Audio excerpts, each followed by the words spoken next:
Prime Minister Matteo Renzi vowed on Tuesday to forge ahead with his reform program despite growing opposition within Parliament, saying Italy had to break free of 20 years of inertia and bickering. Emerging after the summer break, Renzi dismissed suggestions he might have to hold early elections given the fractured political landscape and promised to deliver on sweeping tax cuts over the next 3 years. While the world moved forward, we became blocked, trapped in sterile internal debates, the 40-year-old Prime Minister told a conference in the Adriatic resort of Rimini. Italy can play a role in a changing Europe provided it itself changes, he said. Renzi came to power in February 2014 after winning a power struggle within his centre-left Democratic Party, PD, and has pushed a battery of reforms into law, including ones aimed at reviving the jobs market and boosting the education system. However, his frenetic activity has yet to pay great dividends,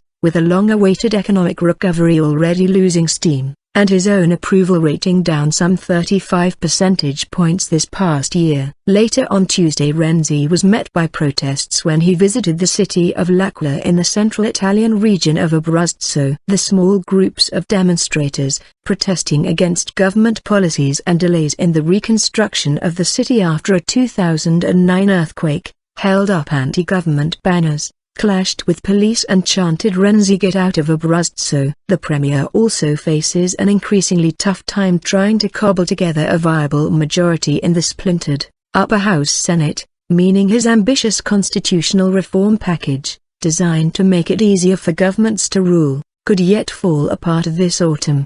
But Renzi struck a defiant tone, even as he battles doubters within his own party over his drive to limit the future role of the Senate by cutting the number of senators, who would no longer be elected by voters, and giving the lower house the final say in approving laws. We need to create political decision makers. It isn't by multiplying posts that you multiply democracy, he said.